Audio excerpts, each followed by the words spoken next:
Today's 1,000 days. 1,000 days. Exactly 1000. 1,000 days. When I come here, really speak truth, speak the growth, speak development, improve my communication skills, add value to people. And this is a milestone, quite a significant milestone. As opposed to, yesterday I shared the importance of acknowledging your accomplishments, and this is my accomplishment. This is my saying that I achieved my first milestone of moving forward to become better communicator, better husband, better leader, better mentor, better businessman, better person altogether. And I think that's very, very important to understand that there's a lot of times we'll go through stuff. That 1,000 days was not easy and not any kind of imagination. I traveled not for my own reasons, for different reasons. I lost, and I think that I've already found that the last month, like when I only month left, only 30 days left, was the hardest days to really keep my goal, keep my milestone, keep promise to myself to really make that 1,000 days achieved. A lot of things happened. And I think that that's just part of the of life, that a lot of times you have a goal, you have a massive goal, and then and the universe will ask you, are you sure? Are you sure that you really want that? Are you sure? Because I think that we always need to understand that when you make a life decision, when you make a massive decision that you say, this is what I really want to do, the universe will always ask you, is this really what you want to do? It will not ask you nicely. No, it will send you challenges to overcome, difficulties to overcome. And if you are able to say that, it doesn't matter that what our universe is sending to you, you will be able to persevere. You will be able to make things happen. You will be able to really put your emphasis on focusing on the solutions, on the better tomorrow. Because I always said that I learned from John C. Maxwell, and I really love that, is that today I do my best, but tomorrow my best will be better. Today I do my best, but tomorrow my best will be better. So that means that you're doing your best. This is what you have. This is what you're capable of right now. But tomorrow you will be stronger, faster, better communicator. And today really I wanted to, what kind of lesson I really want to really share the 1,000 days on my milestone. And I think that the always very, very important topic is identity, how you define yourself. Because how you define yourself, it will dictate how you look, how much money you make.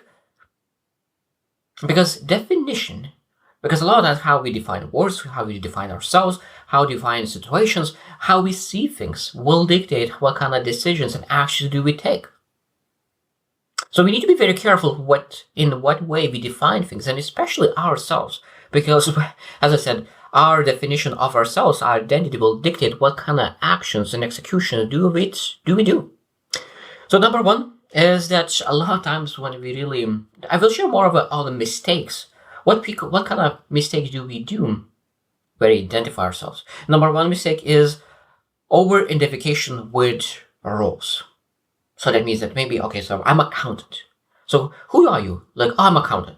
Yeah, but this is what you do, not who you are. And I'm thinking that a lot of times we need to understand that we define ourselves as a role, as a position, I'm project manager. But who you are, not what you do. Because project manager is a position, but that position comes with some kind of action that you need to do. So we need to make sure that we really don't put our position as who we are. This is what we do. And a lot of times people, when they lost their position, they lost their job, they are feeling devastated because they attached their role into their identity. Identity is not what you do. Identity is who you are. So role is different. So that means when we understand that there's identity and we say, okay, what kind of roles do I have? Because roles is not just a job. That could be I'm a brother, I'm a father, and I could be a brother, father, friend, manager, businessman, a mentor. There's so many roles that you can have. But those roles, not who you are. We need to make sure that we don't define ourselves based on the role. Number two is negative self-labels. That means that we can really label ourselves in a way that is not helping us. Maybe I'm not good enough. Maybe I'm failure. Maybe I'm this and this and this and this. And again, this is very, very powerful. That is, failure is not who you are. Failure is what you did. Failure was because of your behavior, not because who you are. And there's something is sometimes it's a massive distinction, but sometimes it's not that easy to understand. Failure is what you did, not who you are. So failure is because of your behavior, not of who you are. And we need to understand that. And a lot of times when we label ourselves in one way, it's very hard to do something that is against that label. So that means, especially if you want to create labels, create positive labels. And then we always say, okay, where that label is coming from, and take that label off and then throw that label away, because it's not helping. You're not helping to really define yourself in the best possible way to really move yourself forward. Number 3 is external validation dependence. Really relying on other people. So that means that you allow other people to define who you are. They're saying that, oh, you're melancholic, oh, you like shy, oh, you like this one. Now, it's great to ask for feedback from mentors, but not from random people.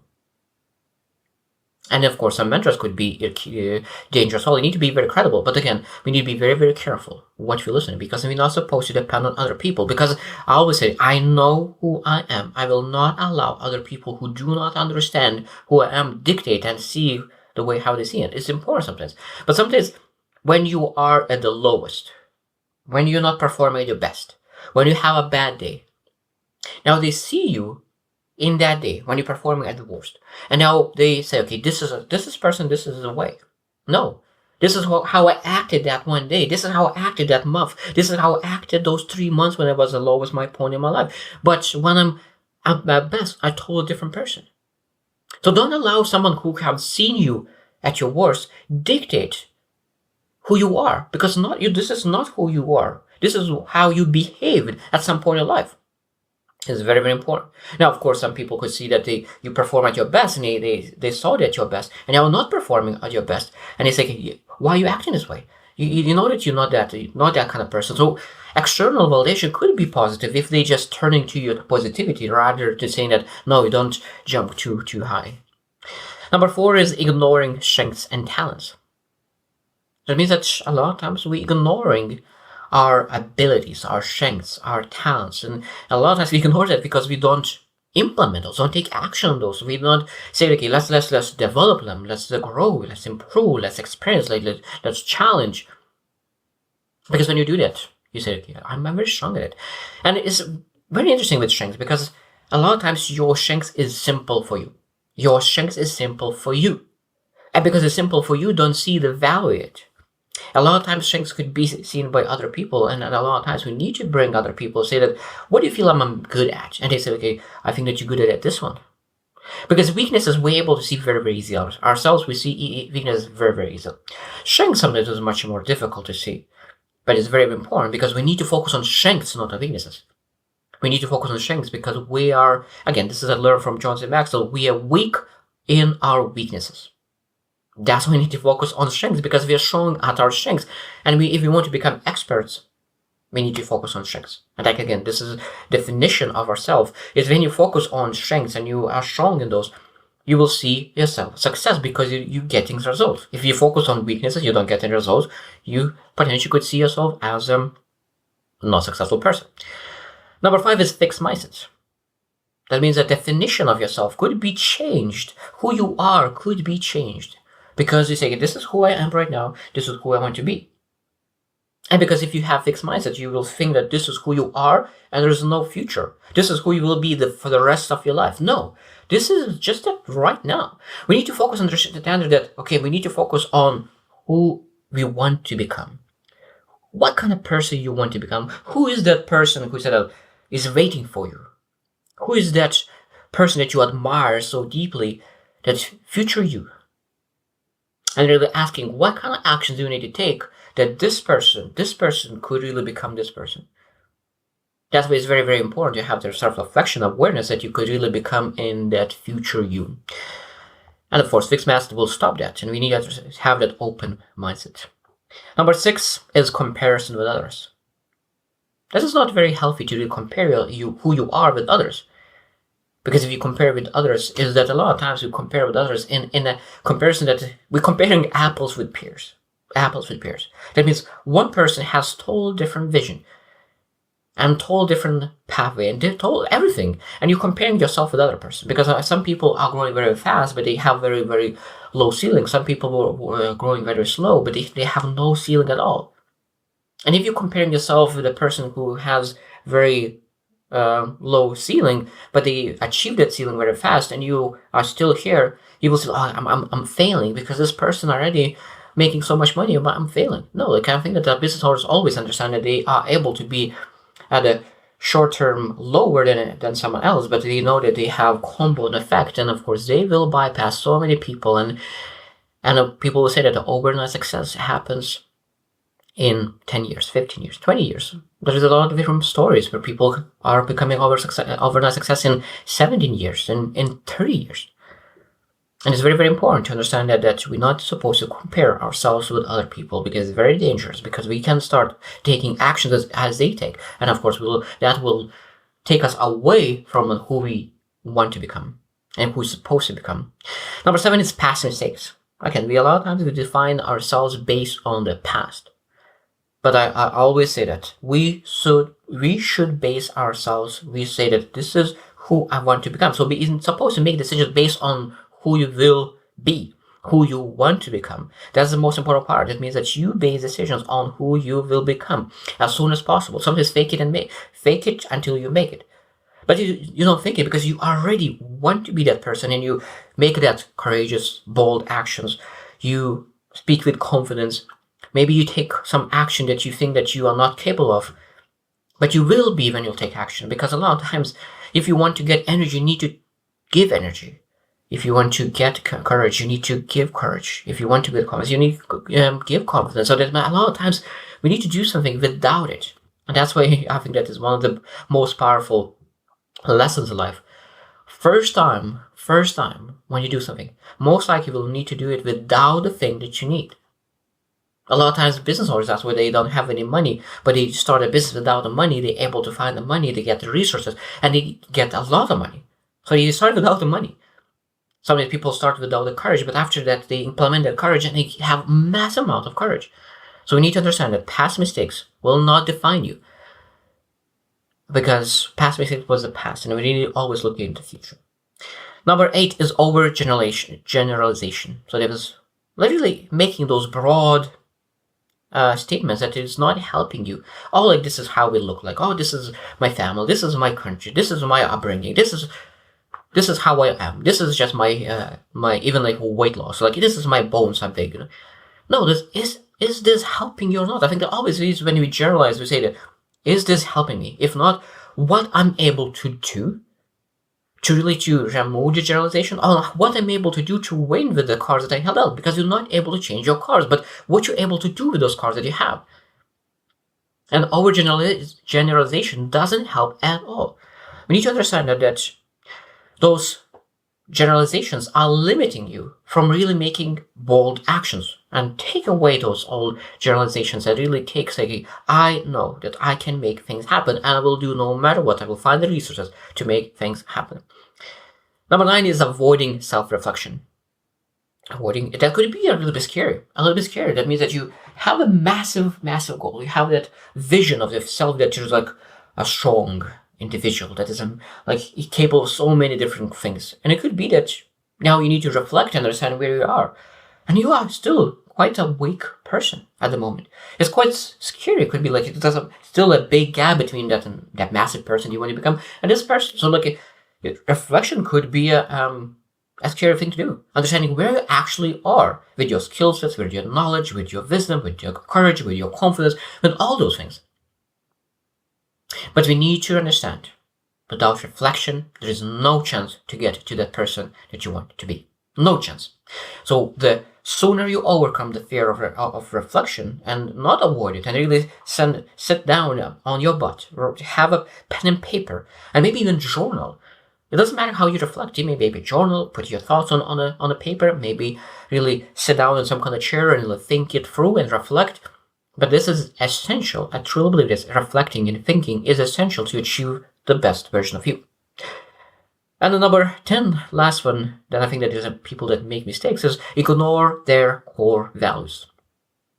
That means who you are is very important, because you have that who you are have those very strong values. And if you are ignoring your values, at some point you will question it if you really actually that kind of person who follows those values. So if you do not follow your values, you'll start questioning it. And of course, if you start questioning it yourself, you might be feeling shame, maybe feel guilt, maybe a lot of emotions. But if you have all those negative emotions, it's very hard to work towards positivity. It says that you're not able to have negative and positive emotions at the same time. If you have negative emotions, that means you don't have space for positive emotions. So if you have guilt and shame, that means those negative emotions is taking away from the attitude of gratitude, taking away from really attracting people, because you will never attract people with negative emotion. So if you want to network, you want to connect, you have relationships, you want to build yourself, you need to say, okay, how am I able to change that? How am I able to change this negative emotion to positive? And how we need to do that is a lot of times one of the best way to really have positive emotions is have that inner peace. Inner peace is coming from acting in accordance of your values, acting in accordance of what you believe in. Because when you have strong values, you live by those values, you know that no matter what's going on in your life, you are true to yourself, and that gives massive inner peace, and that inner peace gives you ability to attract the confidence, attract the gratitude, the gratefulness, and attract people and attract success in your life. Because I truly believe as well that success is not achieved. Success is attracted. So how you attract? By positivity, by having those positive emotions. Do I always do that? No, I have those negative moments as well, but I am working very hard to make sure that I attract success by being the person who is really attracting that success. I hope that definition of yourself, identity of yourself, is a topic that you sometimes reflect on, because it's very, very important, because as I said at the beginning, that your actions a lot of times is dictated how you see yourself. Identity and definition that you put on yourself, labels that you put on yourself, values and beliefs that you have. And I think that we always need to question those, because we understand that we're not supposed to have that fixed mindset. We have supposed to have that open mindset, that we're able to really change ourselves, improve ourselves, change our values, change our beliefs, change ourselves, change the definition of ourselves. And everything is possible when you really actually want to do that. So I hope that this day, 1,000 days in a row, was valuable. And I think that I will still keep doing this 1,000 days. I will see how much will do it, but I really enjoyed it. I know that I improved a lot in this 1,000 days, and I think there is still, I need to do a couple more 1,000 to really achieve the level of communication that I really would be proud of, because there's so many things that I want to improve.